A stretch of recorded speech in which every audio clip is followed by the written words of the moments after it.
Guys, it is summertime here in Australia. Everybody is out enjoying their boats and their jet skis. And how much better is it when you've got a mad sound system on your boat or your jet ski? This is a 2012 Seadoo GTI 130. It has no sound system in it, so we've got some goodies for this thing. So right here we have some budget response 6.5-inch marine grade speakers. Very important that everything you get is marine grade. We've got a GME compact marine stereo. This is a Bluetooth stereo, nice and small, something suited for a jet ski. You don't want to go too big on the jet ski. And then lastly, some RTV silicone. This is very important to use when you're installing stuff like this, as we're going to be drilling holes into the body of the fiberglass of this ski. We need to make sure when we put everything in, it is completely sealed and no water is going to get through. It's actually a pretty straightforward process, so I'm going to show you how we can do it. So believe it or not, after all my years of fitting, this is the first time I've done a sound system on a jet ski. I know all of the basics, of course. I know waterproofing, and obviously I know how to install sound system. So we're going to be doing this sound system with no amplifier. We'll see how loud it is, test it out on the water, see how it sounds. If it's good enough, we'll leave it. If it needs to be juicier, we'll go ahead and put an amp in or even some bigger speakers. But this is a very good entry-level system. It's not too expensive. It's easy enough for you guys to install, and it's gonna make the world of difference on the water when you're pumping that jet ski playlist. So the first thing we want to do on this is basically map out where we're putting everything. For example, if you say, I'm gonna put a speaker right here, you need to go ahead and look at the inside.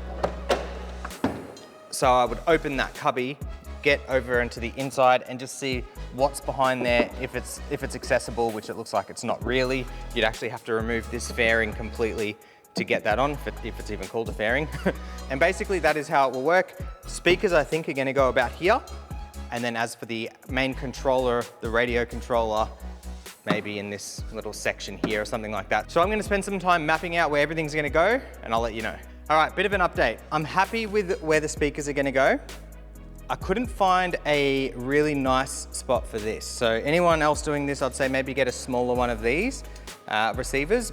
If you do have this receiver though, it looks like it will actually go right in here perfectly. Issue is you have to get the steering wheel off to get it in there. Now that's not too bad. All I've had to do, I did take this fairing off. You didn't have to do that. There's just 2 screws and then clips, so that can stay on. This cover here comes off. There's 2 screws, one here on both sides, Torx 15s, and then they just unclip. So once that cover's off, you can get into here where we can take 1, 2, 3 screws out, and then this whole thing should slide out. We did run into an issue. Due to the age and quality of the bolts, that one there, all I did was get a 10mm on it, one turn, and the whole head just broke off. Now the other screws were all fine, they came out all right, but if you see here, you can see the thread just coming through this hole. That should be completely removed. So what's gonna happen now is when I try and pull the bar out, it's still getting stuck. So I've tried to maneuver around that as much as I can, because if I can get the handlebars out, I'll be able to extract that screw very easily. I can get it like 90%, but I don't want to break anything. It's obviously pretty brittle back there. So now I get to spend some time removing that screw. And once we get that out, then the handlebars can come off and then we can mount our head unit.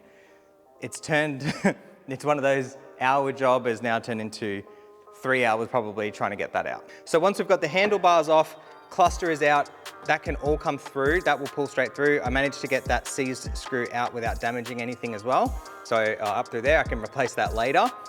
Now we have access to our beautiful flat panel. I've got the little cutout that comes in the kit. So I'll dead center that, drill the hole, and then once this goes in, this is gonna sit nice and flush right there. It's gonna look really nice and easy access to control. And then I'll also just have to make sure that when we open this, it doesn't hit the top, or even if it does, I don't mind if you only open that a little bit, you know, whatever. That doesn't bother me. Only thing I'm a little worried about is the fiberglass here. So that comes up to about, we're very, very close. If this works, it's gonna be insane. And if it doesn't work, it's gonna be an absolute nightmare. Okay, another update. After all of this work, pulling all of that out, I found out that the radio is not gonna fit here. There's no chance it will fit because the fiberglass behind here comes out too much. So, plan B, boom. I've just got it mounted right in there like that. It's solid. You're not really gonna be able to drive, hold this up and do that at the same time. So basically, while you're stopped, set your music, get your playlist on, crank the volume up, all right, and off you go. That's in place. Maybe the next thing I can do is work out a way for this to hold itself open so it doesn't fall down. But I guess at least this way it's discreet, it's mounted, it looks really nice. And when you go here, you don't see any other controls. So I guess that is a good sign. And then last thing will be the speakers. As for the wiring, I've pulled it out through this side. So what I did here, you'll see there's a little cut in the plastic, and you can see there that that's how far back the radio goes. I figured I'd rather cut a little bit of this, which is not structural at all, it just sort of sits there. I'd rather cut that and measure this before cutting this. I was about 2 seconds away from cutting this, and it would not have fit. So a big part of me just wanted to cut that top section out right here and try and get the radio to fit. But I thought, oh, I'll cut this, right? Because it's completely hidden, and I'd rather cut that, be able to hide it or repair it or whatever, than have a big gaping hole here. Thank God I did that. Now we can move on to the wiring. So moving on to the wiring, you've got main power here on a waterproof connector. We've got a auxiliary input, which I'm not gonna use. FM, AM antenna, not gonna use. USB, not gonna use. And then speakers, we're only gonna use 2 of those. So basically, we're just gonna grab the kit, take the speaker connectors out, plug them in. Once these speakers are mounted, I'll have to run some cable from behind here, up through, over to here. And then this can actually go up through there. And it is good that I got this out because I can get the wiring from there, back down into here, where we're going to do power. So hopefully that makes sense. I'll show you as we go, but next thing I'm gonna do is mount up the speakers. Okay, I've measured up our holes for our speakers. That is one right there. Boom, that is the other one. Looking very nice. I just used this as a reference point here. Measured out the center of it, went down 2 holes, nice and easy. And then the other thing I did was the placement of those speakers is sort of strategic because in here, where the speakers end up, down in there, it's a bit hard to see in the valley there, there's a bunch of room. There's so much room. I was going to go a little bit more here, but the engine and stuff is pretty close. Like, we had issues with that being close. I'd rather move the speakers a little bit up here and know that we've got heaps of room, so I can go ahead and now cut these out, get the speakers mounted. Now these are for the speakers, they're the waterproof sort of foam that goes around. The speakers are sealed, so basically drill it out, drop that in, screw it on. Right, nice and easy. Now we are cutting through fiberglass, so use something like this. Get a look at that. We are coming together. I used a jigsaw to cut this out. I stuck 2 pieces of foam down. I juiced up this area here because the foam wasn't really big enough to do the whole thing. So we've got plenty of silicone right there and plenty right here, and then a little bead that goes all the way around as well. So once we put that speaker on, that's gonna be completely tight, sealed, waterproof, and then we'll put a couple screws in there, and that's one speaker done. Obviously, I do need to connect 2 speaker cables from to the speaker and run them through there, and you'll see there's plenty of room to go from there into here, where we're gonna have everything meeting as a little junction. All right, guys, get a look at this. We are completely in, we are completely sealed up. It is looking fantastic. Gotta go at the other side. Very, very nice. Very happy with that.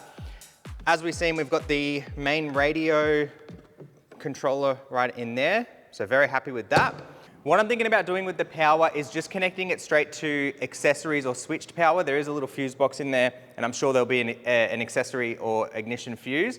The reason is I don't want to have it on constant, especially with the unit itself being hidden in the cubby. If we leave it on, the battery's not very big. It's gonna drain the battery. It's just gonna cause a world of problems. So I'd rather it be that when we turn the ski off, the radio turns off.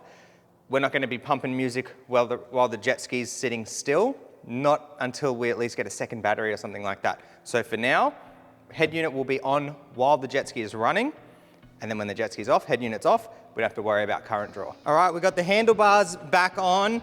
Wiring loom runs right through the center of the bars, comes down. I replaced these screws here with 2 new aluminium bolts, and that was the one that snapped. That was all good, the original one, so I've left that as it is. That's back down. We've now rerun the power harness for the cluster. This is our new speaker cable wiring and power. The rest will be done back there, but I just wanted to give you guys a look at sort of how this sort of setup works. While I'm here, I'm in no major rush, so all the parts that I've taken out, while I've got it out, I'm gonna clean everything up, maybe re-lube that because there was lube on it and you can hear it's a little squeaky now, so we'll get that lubed up. All right, so coming into where the battery is, this is all of our cabling. So we've got the speaker cable coming from either side. Then we've got the main head unit wiring going here. This little blue cable you'll see taps down into the fuse box right there. So we've done a waterproof grommet and then that just taps onto a fuse. So what I found with this fuse box is it's not like a traditional on-off. It does turn off after time. So you will still need to go onto the radio and manually turn it off. However, if for whatever reason you forget and you just leave the ski untouched for long enough, this will turn off and it will turn the radio off, so it's still better than the battery. This is the excess wiring, bundled that up, so that'll get tucked away, maybe cable tied up with this factory loom here. Something nice and neat. We've done the ground on the battery and we should be pretty much ready to go. I'm not gonna lie, I did already test it. So, unit is on.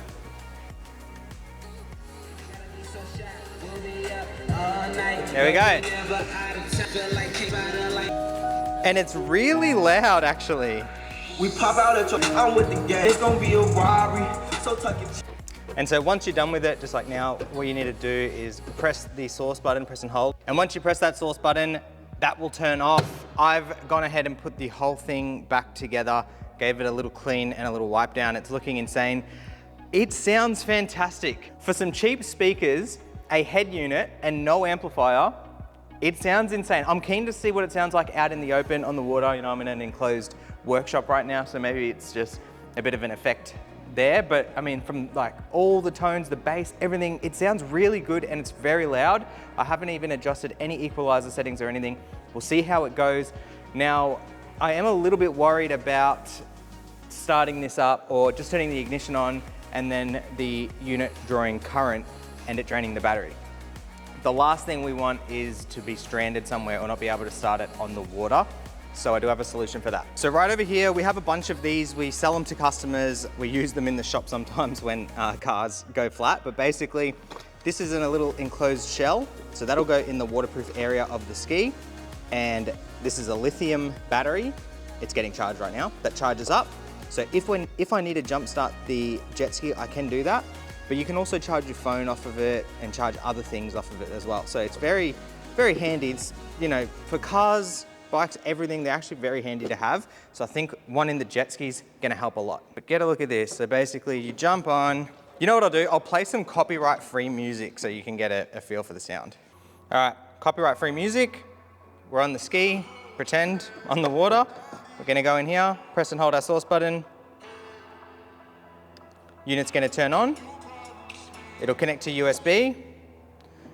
I'll turn my volume up here. It's up. All right, listen to this.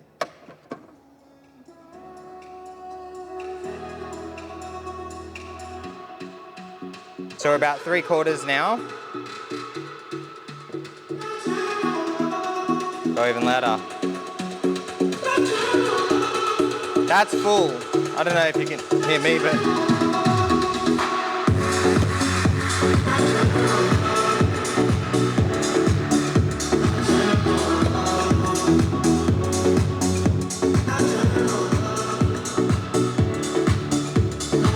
for anyone wanting to know how that was stuck on me, a bit of double-sided tape, but it fell off. That is it. That is the job done. It sounds amazing. It's very loud. It did clip a little bit on completely full volume, but it was very loud. I'm happy with this. We're gonna test it out tomorrow and see how it goes. If you see another video where I'm adding an amp, it probably wasn't loud enough, but otherwise, that is it. Let me know if you have any questions, drop them in the comments below. Thank you all so much for watching. Catch you in the next one. Like the video, subscribe to the channel, all that good stuff.